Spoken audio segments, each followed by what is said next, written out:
you to describe the difference between your two books so they can determine which one they need.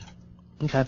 The basic book, the $4.95 book, will tell you how to do everything that you could do with Adobe Reader. But a lot of what it shows you how to do in Adobe Reader, you can also do in Acrobat. And frankly, because I had more control over how that book came out, I feel like I got a lot of information across better in the PDF book, because the other book is sold in paper format or in the iBook format. You can't buy it as a PDF. The PDF Essentials book is a PDF, and it has links to videos that I created, there's 12 videos, which are between 2 minutes and 3 or 4 minutes long. And those videos, each one of them took me an hour it took me a whole day to create, because I spent a lot of time thinking about how to teach the skill really efficiently. So I would say that the first book is the one you want to start with if you have any question. And then after you've learned everything in there, because there's a lot of stuff that would be applicable to Acrobat that I couldn't cover in Acrobat, then move up to the Acrobat book. That's what I would do.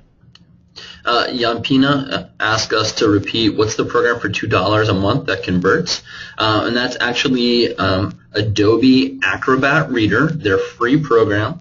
They have a subscription that you can access in it that allows you to convert PDFs to Word.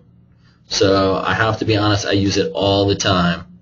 So it's Adobe Acrobat Reader. Let's see.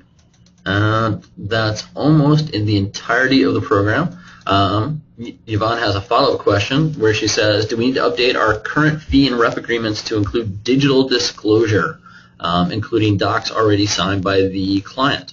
I do think if you are going to be storing information electronically and destroying the originals, it's always good to let the client know, so that way they know what to expect when you return the file to them. And it's a case of managing client expectations.